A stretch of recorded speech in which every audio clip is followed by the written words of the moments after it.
వెళ్ళిపోయిన తర్వాత మళ్ళీ మళ్ళీ ఒక 2-3 ఇయర్స్ తర్వాత మళ్ళా తిరుగుతున్నది తెలిసిన తర్వాత ఈమె ఇట్లా కాకముందు ఇంకా ఈమె ఏమైంది, ఈమె ఆయన మరి బండి మీద ఎక్కడికో గుడికి వెళ్ళింది. అప్పటిదాకా మీ అమ్మకి తెలియదా ఈ విషయం? మమ్మీకి తెలియదు. మీరు వెళ్ళి పంచాయతీ చేసిన విషయం కూడా తెలియదు. నేను చెప్పలేదు. ఎందుకు, ఆమెకి షుగర్ ఉంది, బీపీ ఉంది, ఎందుకు చెప్పడం ఎందుకు? ఒక్క నిమిషం తల్లి, వాళ్ళ మాట నమ్మావు, నాన్న నమ్మబుద్ధి అయిందా నీకు? నాన్న మారిపోయాడు అన్నట్టు అనిపించిందా?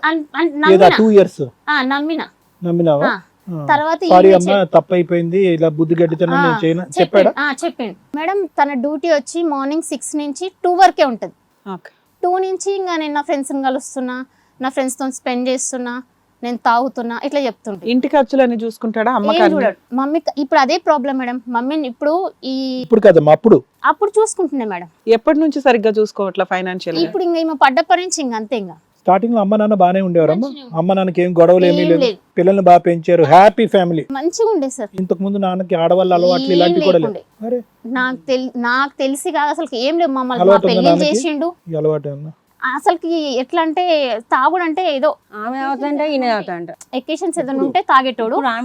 ఇప్పుడేమో ఫుల్ తాగుతున్నాడు. ఎకేషన్స్ ఉంటేనే తాగేటోడు, లేకపోతే తాగకపోతుండే. 2 years తర్వాత ఏమైంది? అమ్మని బండి మీద తీసుకెళ్తున్నప్పుడు 3 years తర్వాత ఈమెని బండి మీద తీసుకెళ్లి కింద పడేసిండు. ఆమె వెనకాల పడ్డ తర్వాత నాకు కాల్ చేసింది. యాక్సిడెంట్ అయ్యిందా? ఆయన వాంటెడ్ గా పడేసాడు. అది తర్వాత కాదు, అతను ఇసుక మీద పడ్డాడు, నువ్వు రోడ్డు మీద పడ్డావు. దాంట్లో అంతేగా యాక్సిడెంటల్ గా జరిగింది. తెలియాలి సార్. ఇంకా ఓయ్ మీ అమ్మేమో ఒప్పుకోవట్లా, యాక్సిడెంటల్ గానే జరిగింది అంటుంది. నువ్వెందుకు ఒక డౌట్ రేజ్ చేస్తున్నావు? డౌట్ ఎందుకు వచ్చిందంటే మేడం, నెక్స్ట్ యాక్చువల్ ఏమైందంటే కింద పడ్డ తర్వాత నెక్స్ట్ డే ఈమె పెరాల్స్ వచ్చేసింది. నెక్స్ట్ డే వచ్చేసింది నైట్ 20 గంటకి కింద పడ్డ తెల్లారి ఏమైంది, పెరాల్స్ వచ్చింది. ఇప్పుడు పెరాల్స్ వచ్చిందని తెలుసు ఆయనకి. ఎందుకంటే మధ్యాహ్నం అంటే నైట్ ఒక 1-2 మధ్యలో వచ్చేసింది పెరాల్స్ వచ్చినప్పుడు పక్కనే బాబుది రూమ్ ఉంటుంది, అలా మా తమ్ముని రూమ్ ఉంటుంది. చెప్పలేదు వాళ్ళకి, ఎవరికి చెప్పలేదు. ఆ కాన్సెప్ట్ కొద్దిగా నేను క్లారిఫై చేస్తాను, అది ఇంపార్టెంట్.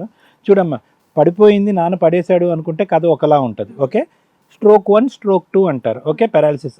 వాస్తవానికి అమ్మ ఆ రోజు పడిపోయినప్పుడు మినీ స్ట్రోక్ అది. ఓకే, అది మీకు బయటకి ఇలా పారాలిసిస్ లా కనిపించదు, కానీ మినీ స్ట్రోక్ అంటారు.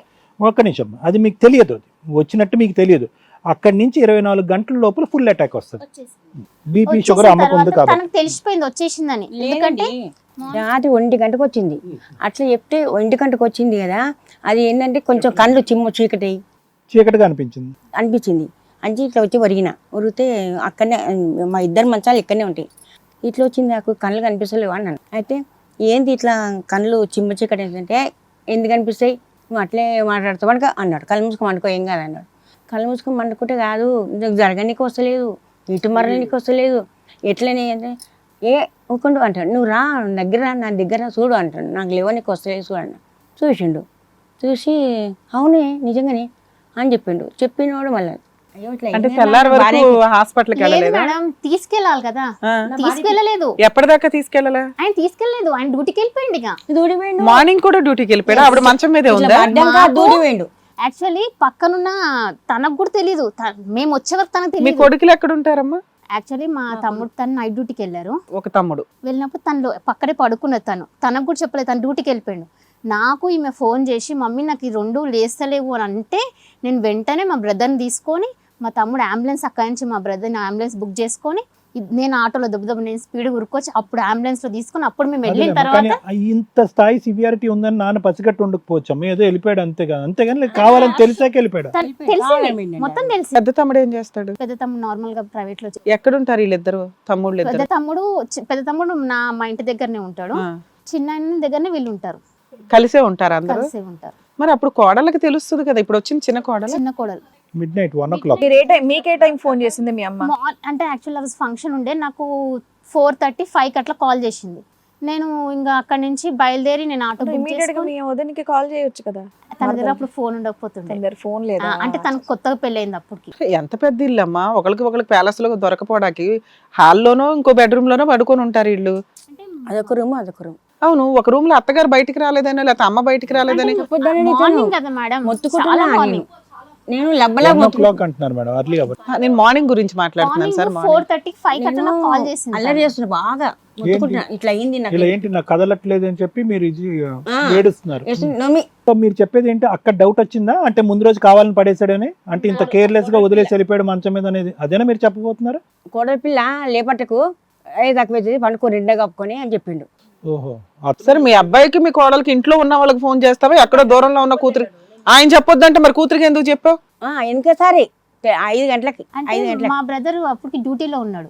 తను టెన్షన్ పడతాడని తనకు చెప్పకుండా మా డాడీకి ఏమైనా నేనే వెళ్తా, తినకేమైనా నేనే వస్తా. సరే ఓకే, కూతురికి కొంచెం ఫ్రీగా చెప్పుకున్నారు. ఓకే, వచ్చావు హాస్పిటల్కి తీసుకెళ్లారా? తీసుకెళ్ళిన తర్వాత తను డ్యూటీ చేసుకొని అన్ని చేసుకొని వచ్చిండు. వచ్చిన తర్వాత నేనే ఉన్నాను. ఈ తర్వాత ఇంకా తనకు రాలేదు, ఆల్రెడీ టైం అయిపోయిందని చెప్పేసి డాక్టర్స్ టైం అయిపోయింది, మేము ఇంజెక్షన్ ఇవ్వలేము అయిపోయిందని చెప్పారు. మళ్ళీ తీసుకొచ్చి మళ్ళీ వేరే దగ్గర అదేమో గుడిమెట్ల అక్కడ తీసుకెళ్ళి మళ్ళీ అక్కడ ట్రీట్మెంట్ ఇప్పించాం. సరే అవన్నీ అయిపోయినాయి మేడం, అంతా అయిపోయింది బాగానే ఉంది. తర్వాత మళ్ళీ నాకు తెలిసింది ఏంటంటే ఎప్పటికప్పుడు అంటే పేషెంట్ కదా అని నేను రోజు కనీసం ఒక 5-6 టైమ్స్ కాల్ చేస్తూ ఉంటాను. మమ్మీ ఇంకా రాలేదు, ఇంకా డాడీ మమ్మీ ఏమైంది ఇంకా రాలేదంటే నాకు ఆ పని ఉంది, నాకు ఈ పని ఉంది, నేను ఏం చేసుకోవద్దా, నేను నాకు ఎందుకు ఊకే ఫోన్లు కొడతారు అని అంటాడు. సరే దానికి ఫోన్ చేసి అదేమంటారు నా దగ్గర నాకు సంబంధం లేదు, మీ డాడీని వచ్చి పట్టుకోవో అని అంటాడు. అక్కడికి వెళ్ళిపోతుండే. సరే అని చెప్పేసి ఒకసారి నేను ఏం చేసిన కోసం ఆలోచించుకొని ఇట్లా చేస్తున్నా. ఒక్కసారి నేనే కంప్లైంట్ ఇచ్చేసిన. ఇక కాదు అప్పుడు అన్నారు కదా ఈసారి వస్తే కనుక మేమే కంప్లైంట్ ఇస్తామని చెప్పి వాళ్ళ ఇంట్లో పిల్లలు అన్నారు కదా, ఇవ్వలేదు. వస్తున్నప్పుడు స్వాగతం అన్నారు. ఇంకా నేను ఇల్లు దొరికించుకొని నేను తను ఇద్దరం కలిసి ఇల్లు దొరికించుకొని ముగ్గురు పోయారు. మా పెద్ద కోడలు ఆమె ఇద్దరు ముగ్గురు కలిసి ఇల్లు చూసుకొని నన్ను తీసుకెళ్ళాం. తినను కూడా తీసుకెళ్ళినప్పుడు మొన్న అంటే అసలు నీ దృష్టిలో ఏంటి, అప్పుడు కూడా ఆయన వదిలేదు కంటిన్యూ అవుతూనే ఉంది తెలిసిన తర్వాత ఈమెను తీసుకొని వెళ్ళిన పోలీసుల కంప్లైంట్ ఇమ్మని చెప్తే పోలీసుల కంప్లైంట్ ఇచ్చిన. వాళ్ళు అక్కడికి వచ్చి రెడ్ హ్యాండ్లో దొరికిన తర్వాత వాళ్ళు పైనుంచి రాళ్ళు ఇసిరేసారు, తనను కొట్టిరు, నన్ను కొట్టిరు, అసలు ఘోరంగా కొట్టిరు మమ్మల్ని. 3rd ఫ్లోర్ నుంచా? వాళ్ళ మీనకి వచ్చినామని, వాళ్ళ మీన కంప్లైంట్ ఇచ్చినామని ఎవరు అమ్మాయి మీ నాన్నగారిని ఉంచుకున్నాము ఆమె వాళ్ళ అక్కలు వాళ్ళ తమ్ముడు అందరు కలిసి మమ్మల్ని కొట్టిరు. ఈమెను మాత్రం ఆటోలో దింపలేదు, ఎందుకంటే ఈమె పేషెంట్ కదా, ఈమెను అక్కడ దూరంగా ఉంచిన. పడితే మేము తర్వాత రిస్క్ లో వచ్చిన పోయినా దగ్గర పోయి అరగమైన కూర్చున్నాడు. ఆమె పైన ఉంది. ఏమైనా ప్రాపర్టీస్ కొన్నాడా మీ నాన్న? ఇల్లు గాని పొలాలు ఏమి కొనలేదు. ఇప్పుడు ఇవిడికి ఆధారం ఏమన్నా ఉందా? పొలం ఉండి అయిపోయింది, పొలం సంగతి అయిపోయింది. ఏం ఆధారం లేదు, ఏం లేదు మేడం. సో ఎప్పుడు అడిగారు వాళ్ళ ఇంటికి వెళ్ళి? పోలీస్ అడిగితే వాళ్ళు కంప్లైంట్ ఇస్తారా అమ్మ అంటే ఇస్తామని తీసుకెళ్ళినాం సార్ మేడం. పోలీస్ స్టేషన్ తీసుకెళ్ళాం. పోలీస్ స్టేషన్ లో వాళ్ళు మాట్లాడి చేసి అమ్మ నీకు హక్కు లేదు ఇచ్చారు కంప్లైంట్. తన ఏరియాలోనే నాకు పెళ్ళైంది సార్. అతను అడుగు కావాలంటే పెళ్ళైంది అంటే ఓమ్మ నీ పెళ్ళైంది అనే పుస్తకటిని కాదు, వంద పుస్తకటిని నీ మొగుడు కాదు, ఆమె మొగుడు అని చెప్పారు. వాళ్ళు చెప్పిన తర్వాత రాపిచ్చారు మేడం. రాపిచ్చి దగ్గర సంతకాలు తీసుకున్నారు. ఇది రాపిచ్చారు. జీవితంలో ఇంకెప్పుడు కలవనని తనతో ఎఫ్ఐఆర్ చేయించలేదా? వాళ్ళు ఆ ఏరియా మా ఏరియా కిందికి రాదు, ఇది మాత్రం చేయగలుగుతాం మేము, ఎందుకంటే తనను చూసి ఇది మాత్రం చేయగలుగుతాం అని చెప్పేసి రాపిచ్చి తనతో సంతకము తను పెట్టింది, మా పెద్ద మర్దర్ పెట్టింది సంతకం. తను ఇంకా నేను కలిస్తే ఈసారి నేనే ఇచ్చేస్తా పోలీస్ కంప్లైంట్, ఇది నువ్వు రెండోసారి మాట అండము అంటే లేదు మేము కలవని. మీ నాన్న ఏమన్నాడు ఎంత పంచాయతీలో? మా డాడీ ఏం చేస్తారో చేసుకోండి, ఆవిడ దగ్గరే ఉంటారంటున్నాడా? ఇప్పటికే అంటాడు మేడం. హిట్ టీవీ యాప్, ఇందులో short news, live news, entertainment shows, movies, digital magazines తో పాటు మీ జిల్లా వార్తలను కూడా ఫ్రీగా చూడొచ్చు. ఇంకెందుకు ఆలస్యం, వెంటనే హిట్ టీవీ యాప్ ని డౌన్లోడ్ చేసుకుని ఫ్రీగా ఎంటర్టైన్మెంట్ పొందండి. Hit TV app. Hit TV app. Please download hit TV app. Hit TV app ని ఫ్రీగా డౌన్లోడ్ చేసుకుని ఎంజాయ్ చేయండి. మీకు నచ్చిన ఎంటర్టైన్మెంట్ కోసం హిట్ టీవీ యాప్ ని ఫ్రీగా డౌన్లోడ్ చేసుకుని ఎంజాయ్ చేయండి. హిట్ టీవీ యాప్ ని డౌన్లోడ్ చేసుకుని ఆస్వాదించండి, ఆశీర్వదించండి. ఇంతమంది సెలబ్రిటీలు హిట్ టీవీ యాప్ ని డౌన్లోడ్ చేసుకోండి అని చెప్తున్నారంటే ఎంత మంచి యాప్ ఆలోచించండి. అమెరికాలో చదవాలనుకునే వాళ్ళకి విశ్వసనీయమైన పేరు మన శౌర్య కన్సల్టెన్సీ.